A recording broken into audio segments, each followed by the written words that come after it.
For me, it's embracing the glue drips, the pencil marks, the screws, letting the materials in the process show.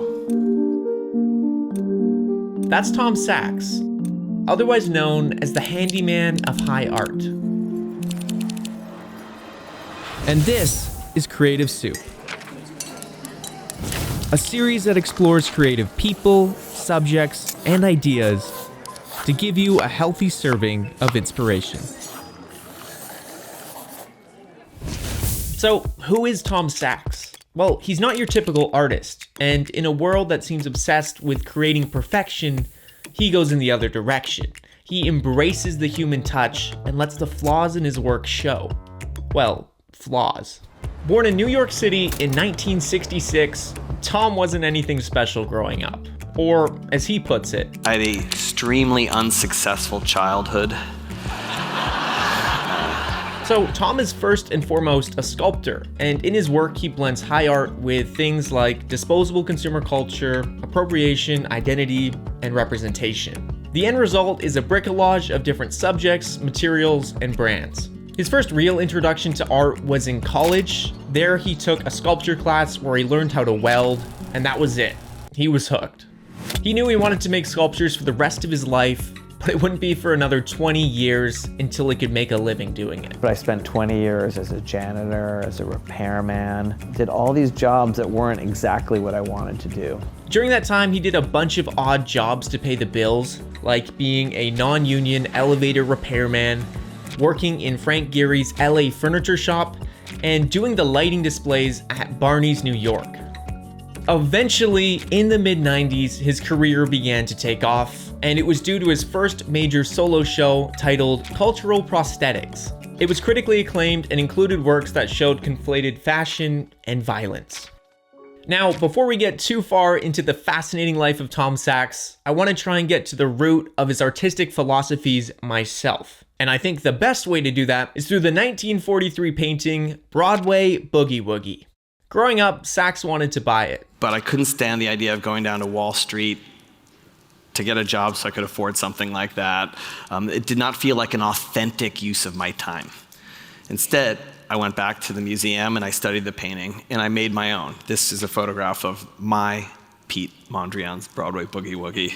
Now, it's not a forgery in oil on canvas, it's a dub version in gaffer's tape and plywood. And these are materials that I have a connection with through doing construction projects. It's a genuine fake.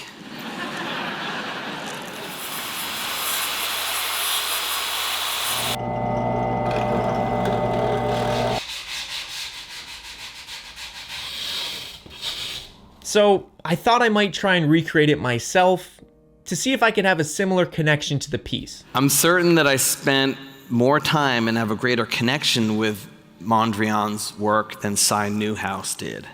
And Cy Newhouse spent a lifetime in publishing, building a fortune so he could buy paintings like this and give them to the museum. Okay, so jumping back into Tom's career, I want to showcase some of his biggest projects to date. Brands and logos. Sachs is constantly using iconic brands in his art to further the running themes of consumerism and branding. Some of his most iconic pieces include a Tiffany Glock, an Hermes hand grenade, both a Chanel guillotine and chainsaw, and also a fully functioning McDonald's. Space program. To say that Tom has an obsession with space, and especially with NASA, would be a massive understatement. He's created his very own space program, complete with astronauts, mission control, and a one-to-one handmade model of the Apollo lunar module. So far, he's conducted 3 missions, one to the moon, one to Mars, and one to the fictional planet Europa, all within the confines of an art gallery. Nike Craft.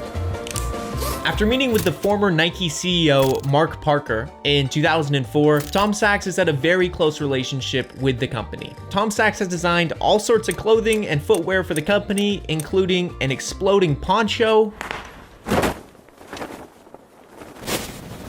and the extremely coveted Mars Yard shoe. As of recording this video, they're reselling for over 10,000 Canadian dollars. Boomboxes. Along with outer space, Tom Sachs is fascinated with analog devices, specifically boomboxes. He believes that the boombox is a cultural artifact that is both functional and worthy of preservation. He's made dozens of different boomboxes by hand, but perhaps the most interesting one is called Toyins.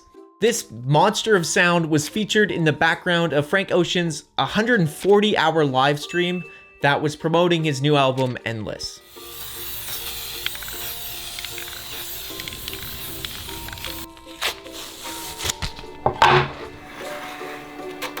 Alright, so a little progress update on the painting. So far, it's going pretty well. I've got most of the lines in place, and we actually made it so it's a 1-to-1 scale with the picture on my computer screen, which is super easy for measuring things and drawing out the lines. Of course, the original was like, I don't know, probably over 1 meter by 1 meter. The original painting was done with oil paint on canvas. Tom's was done with paint and gaffer's tape on plywood. So following Tom's idea of using the materials you're most comfortable with, I'm ditching the paint altogether and doing mine with tape on plywood. Over the years, Tom has created connections with many prolific artists like Kanye West and Virgil Abloh. But to me, two stand out in particular, Casey Neistat and Van Neistat. If you somehow haven't heard of Casey Neistat, he's a filmmaker turned YouTube star made popular by his vlog he started in 2015. His brother Van is also a very talented filmmaker and artist and has recently started a YouTube channel of his own to great success. Van started working with Tom first in the early 2000s. You know, I work with this artist named Tom Sachs, and he was like almost a patron, because he would hire me to do these projects, but he gave me an extreme level of authorship.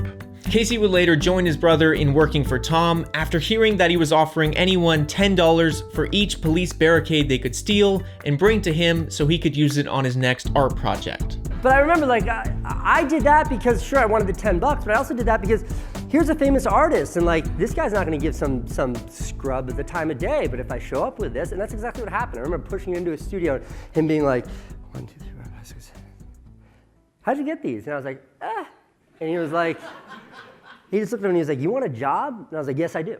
After working with Tom for many years and creating a really diverse catalog of short films, you can clearly see Tom's influence on the two brothers' videography. Handmade, rough around the edges, and DIY in nature. Just look at the similarity between their 3 studios.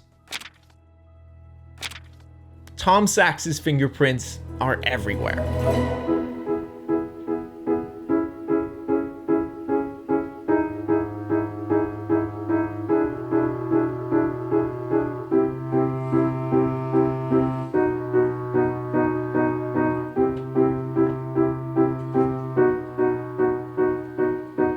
Alright, so I've been at this for about 4 or 5 hours now. It's going pretty well. You can see all these tiny little squares, which I'm getting to know a little bit too well at this point.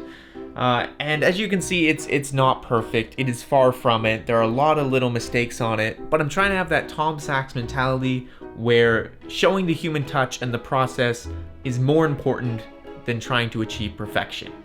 So I'm gonna get back to it. I don't know how much longer it's gonna take, probably another 3 hours, I would guess. But I've been enjoying it, using my hands, doing very detailed, precise work.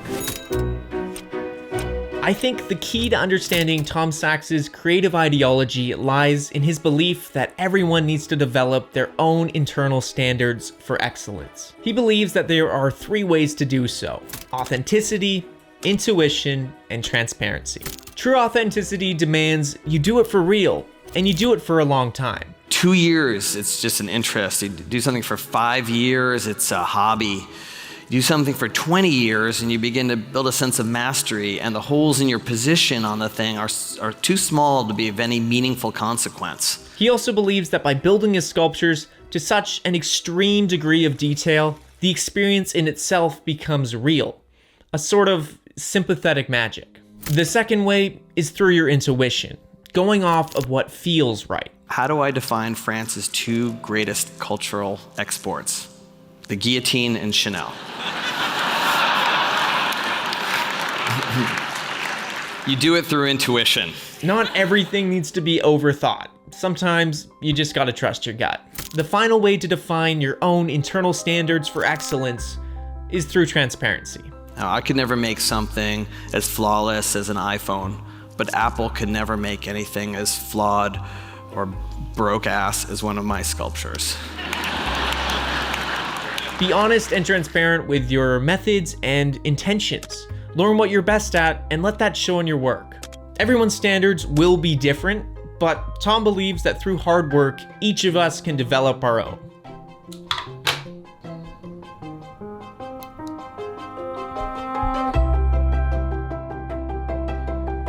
And with that, we're officially done.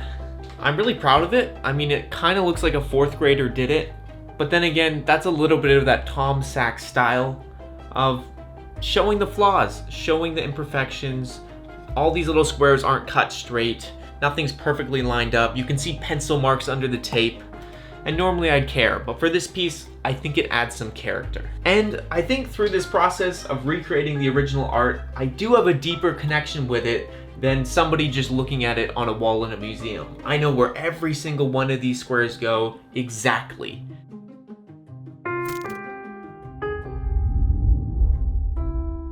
Before I end this video, I'm gonna take a second to practice some transparency. Tom Sachs has been a massive inspiration for me. Recently, I've been feeling creatively lost and unable to just sit down at my desk and do work. It's been like a massive weeks-long thing of writer's block. But through researching this video and watching hours and hours of interviews of Tom, I've heard so many great little quotes and life lessons from him, and I wanted to share some of them. So first of all, Tom has redefined what creativity is to me. Art is a creative act, and too much creativity can ruin it.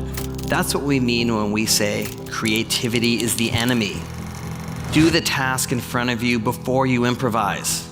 Creativity is not a leading strategy. Use only when necessary. He's also reassured me that I'm on the right path and to trust my own intuition. The key to success is doing what you love. Could you imagine getting paid really, really well to do something that you didn't love to do? What a horrible curse that would be. Now, money's an illusion and a trap. Of course, we all live and die by it, but it's not the most important thing. The most important things in life are free. And finally, and most importantly, he reminded me to keep going, to keep trying, to believe in myself. If you believe you will fail, you will fail. But if you believe you will succeed, you just might. Thank you.